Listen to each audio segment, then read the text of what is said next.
Welcome, all of you. Today we will see what are the physicochemical changes happen during the preconditioning process of which happens prior to the extrusion process. The application of water and steam inside the preconditioner hydrates and partially cooks the raw material.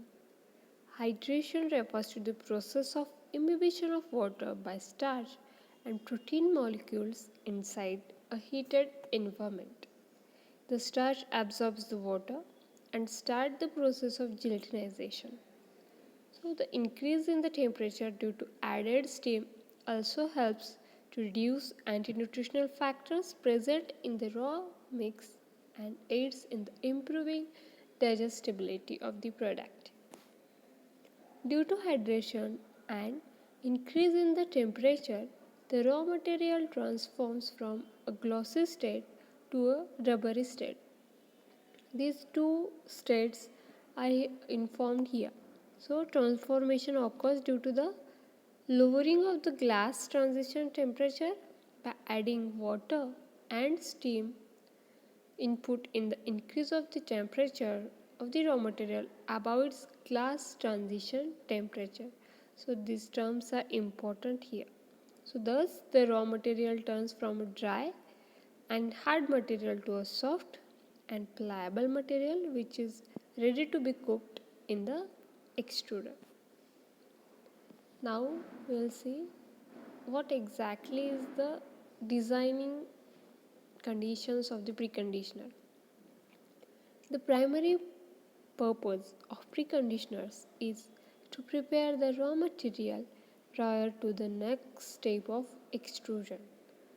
This is mainly achieved by adding steam and water into the raw material and mixing it for 2 to 4 minutes. A general design of a preconditioner would have an inlet for water to be spread and steam into an enclosed chamber with mixing paddles. This all arrangement should be there with proper conditions. So typically the water inlet would be at the top of the preconditioner and the steam inlet would be bottom of the preconditioner, which is designed in consideration of gravity.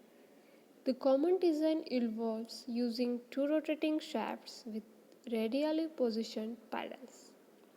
The paddle can rotate at same or different speed depending on the design or the product you have to be prepared. To enable better mixing and forward movement of the material, this design is designed. Generally, the preconditioners are positioned above the extruder in such a way that the outlet of the preconditioner is feeding the inlet of the extruder.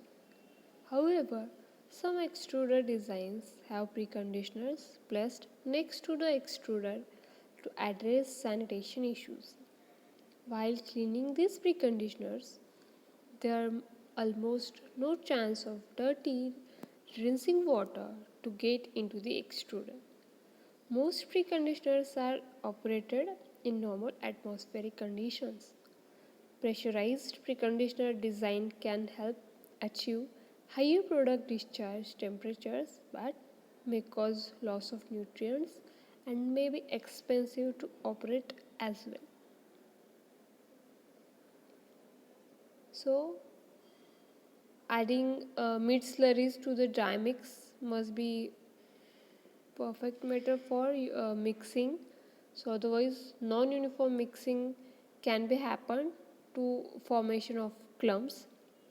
These clumps or the uniformly mixed preconditioner material may cause problems like surgings and some products like different in shapes and bulk density which can be set for particular product. So this is the diagram of total extruder. Here you can see after the variable speed or the feeder screw there is the preconditioner mentioned. So here liquid is added from the top or the exit of the preconditioner is the inlet of extruded barrel. So this is the 3D version of your product or product inside the extruder. Here you can see how exactly the slurry or the product inside moves with the help of steam injected and water injected. Thank you.